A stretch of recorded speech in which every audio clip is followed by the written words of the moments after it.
Hi, it's me, Tracy, your literary and tea time companion. It's good to see you. Welcome back to my cozy corner. And if this is your first time here, I welcome you so much, and I am so glad you found your way here. It's been a little bit, and honestly, this is an episode I wasn't expecting to make right now. There will be books today, but this will also be a little bit of a tea time chat. So I hope that you will prepare your favorite drink and settle in for a nice time catching up together.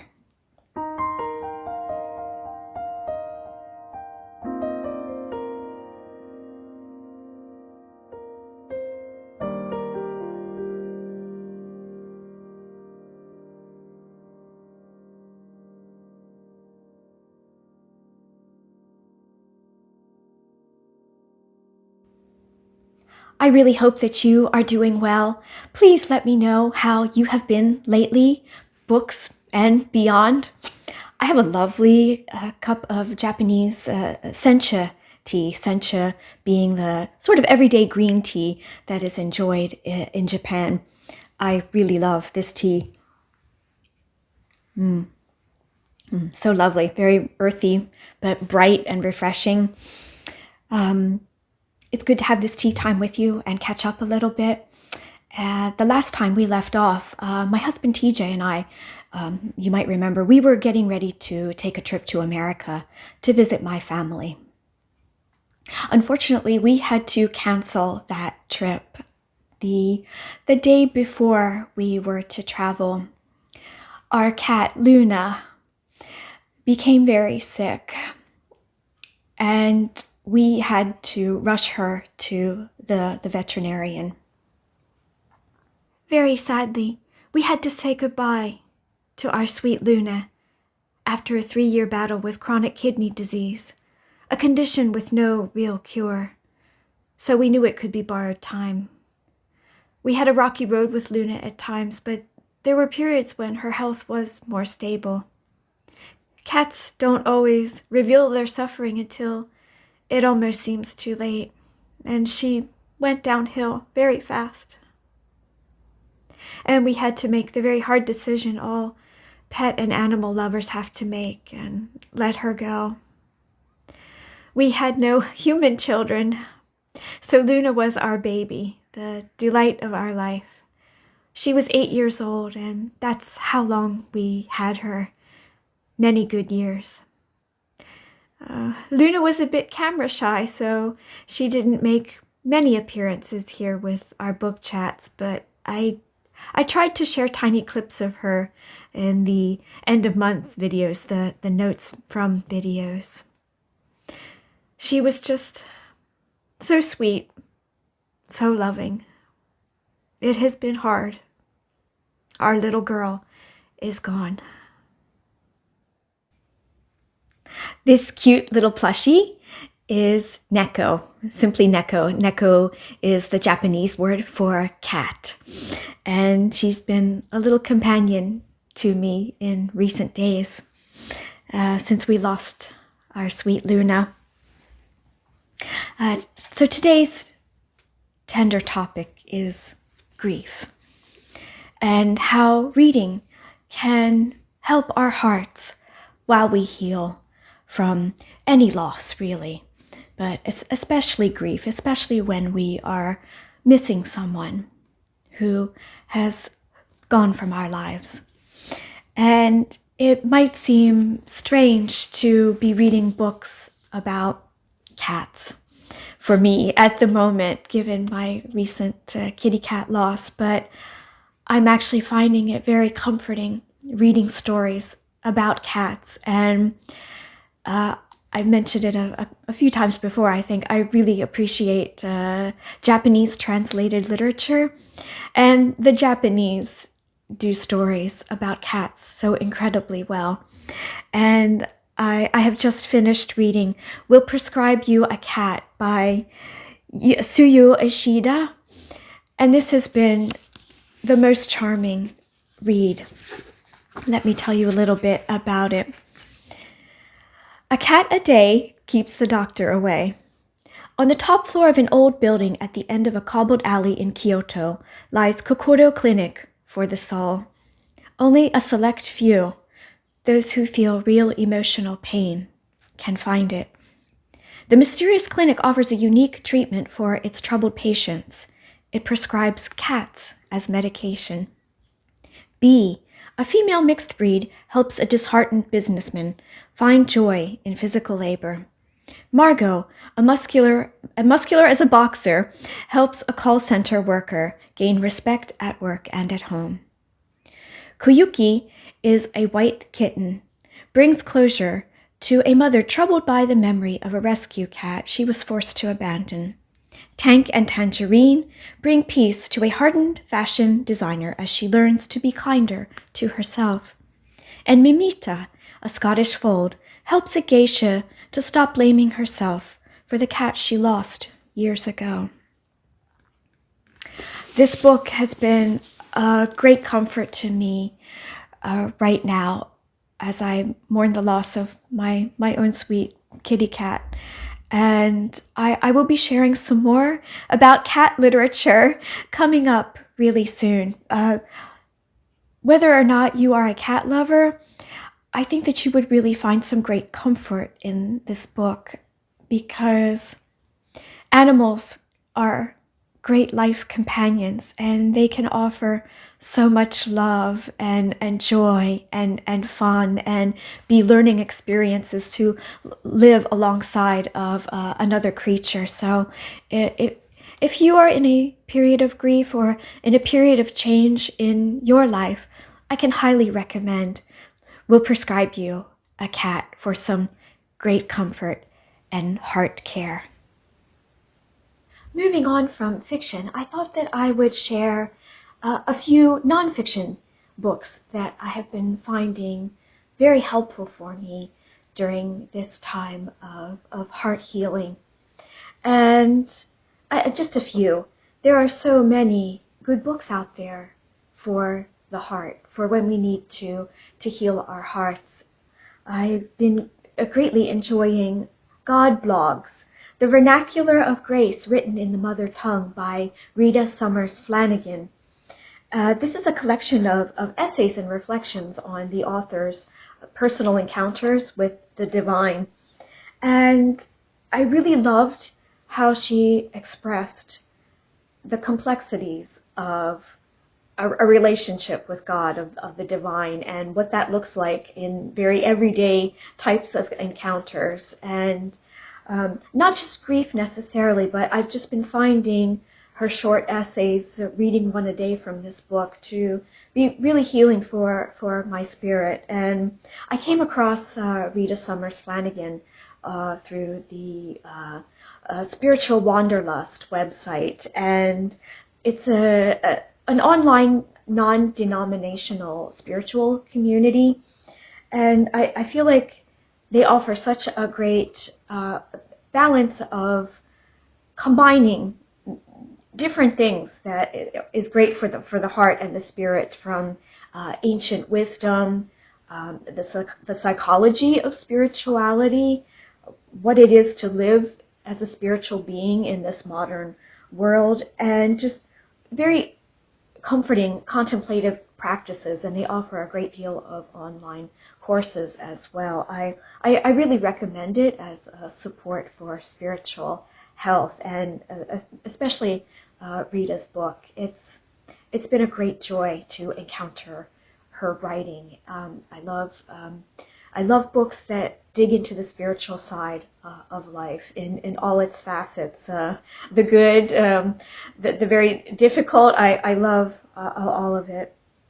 I'm reading from some notes here. Another great selection for some heart healing is when a loved one dies, by the much loved Vietnamese Thich Nhat, the Vietnamese Buddhist monk and spiritual and peace activist. I've always found his teachings so good for the heart and for the mind. And this particular book is very comforting for those dealing with loss, hurting when we have loved someone and we have lost them. This book is very helpful regardless of any spiritual affiliation or lack thereof. This is simply a wonderful book for anyone.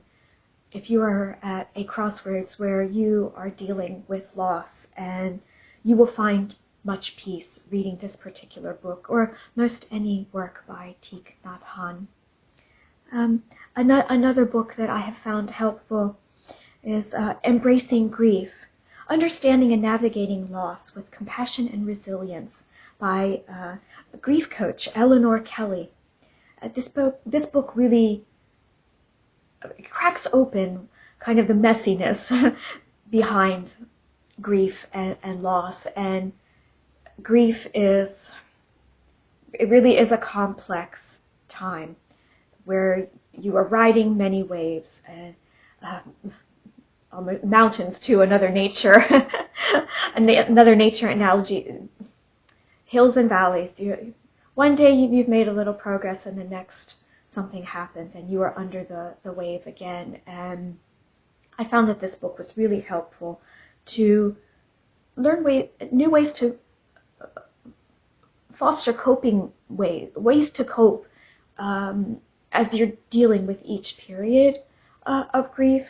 Finding a new normal, especially being very compassionate in approaching yourself, your heart, and not rushing the process, because grief is not something that we can rush. It's not something we can plaster a bandage on and hope for the best. And every given day, we can experience all those emotions, from experiencing a little bit better high on the mountain, but then down again, crashing under the waves of some sorrow. And that it's okay to not be okay during this time.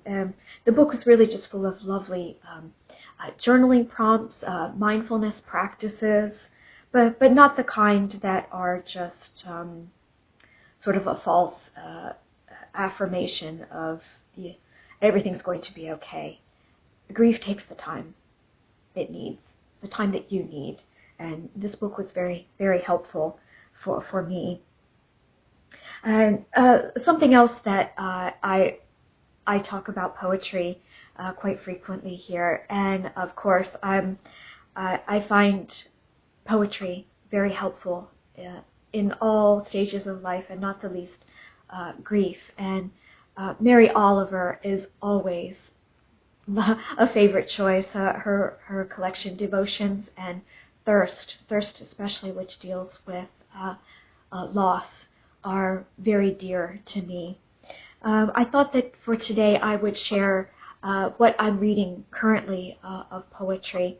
And this is from the Norwegian writer Kirsti Broknen Senerud. This is Nettenes Hage, The Gardens of the Night. Beautiful title, beautiful cover with and some ancient Japanese art. That's gold leaf, very beautiful.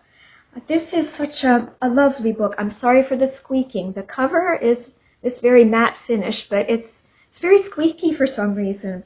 I really have been enjoying this book. I would kind of call it almost like a love song to nature. And how it reads is a bit like that, a love letter to nature, a declaration of love to nature and love itself. Gardens, the origins of all things, and how we are connected integrally to the nature. The tree is part of us. We are part of the tree. And the cycles of nature, the cycles of love. I've really enjoyed this book so much. And it's just a slender volume. This is a brand new book in Norwegian. Unfortunately, it is not available in English. I thought I would just read a poem for you and translate it on the fly. We'll see how that goes. Jeg finner himmelen spent ut over jorda. Jag gjenkänner det blå rummet. Och det skinnende lyset jag gjenkänner engler blant mennesker jeg møter på gaten. Jeg ser dem i parken, i butikken, på hjørnet. Jeg hører dem synge inni seg når de sitter ved siden av meg på bussen. To loosely translate, I find the heavens spread out over the earth. I recognize, I understand the blue room and the shining light. I recognize the angels among people that I meet on the street. I see them in the park, in the shop, on the corner. I hear them singing to themselves as they sit beside me on the bus. I just thought that was really, really beautiful. A magical way of intertwining the earth, nature, angels, and humans. We're all connected. This month has been about going slow, slowing down. Grief is a thing that can't be rushed, and I've been honoring that. There's been a lot of sitting with a cup of tea, mulling over the big questions of life and finding wisdom in silence and understanding how the path of love, there are many bends in the road along the path of love, and there are many times we turn the corner and we're experiencing great happiness, and then we turn another corner and something happens, or we lose someone, and we just need to be right there with those feelings. And there's been a lot of journaling, a lot of just writing. I've been doing a lot of writing of poetry, and it's interesting how when there can be big upheavals in life, very big things happening, I often find a big surge of creative energy. So I've been sort of riding that wave, not just the grief wave, but a creative wave. Each day brings a little new piece for me to discover, to write about, or to think about, or translate in some way. I think about much of what I do as being a translator of beauty. And there is a kind of beauty in grief if we sit long enough and just be with that. My reading has been a little bit slow this month. I have been reading, but I've actually been off of my TBR a little bit this month, and just in a very organic way reading, picking up what I feel that I need. It's okay going off list every now and then, and this has been one of those times. I've also not been, I have not yet picked up my Regency reading, my Jane Austen or Regency reading for this month, at least not yet. I'm just giving myself the space that I need to read what I want or what I need, and if it's on the list, that's fine, and if it's not, then that's fine. As we turn later to August, I'm hoping to be back to everything that will be back here to the regularly scheduled programming. The rest of the month, I'm hoping to at least have 1 to 2 videos per week for the remainder of the month, and I'm hoping very much to share a read with me, a friend to read with, a video. I hope to record one of those very soon. Several lovely friends, you have tagged me for more of the fun tags that are making the rounds at the moment, and I will do my best to see if I can participate in a few of those. There were a couple that were sort of overlapping some tags that I've done earlier, but there were some very fun ones that have come up recently, and I will try to participate with a few of those. If I am slow with those, I'm sorry if I have been slow to reply or keep up with what everyone has been doing. I hope to be catching up with you very soon. I am wondering if you would like to share some reading on grief or coping with difficult times in life in general, books for healing the heart. I would love to hear any recommendations that you might have for some good reading during tough times of life, and sharing your own personal experiences with grief. This is a very safe and loving place to be able to share. So please feel free to share from the heart. This is just a little bit of a conversation today to get back into the swing of things. And I am thinking about a bit of a companion episode for this one, reading for the sensitive soul. If you would be interested in that, please let me know that in the comments as well. It has been lovely to be here with you today. This has been a little bit of an unusual episode, so I really appreciate you being here with me, sitting comfy on the sofa with our tea, crying in our teacups together. And so until next time, I really do hope that you are well, and I wish you happy reading. And as always, I wish you much love and many blessings.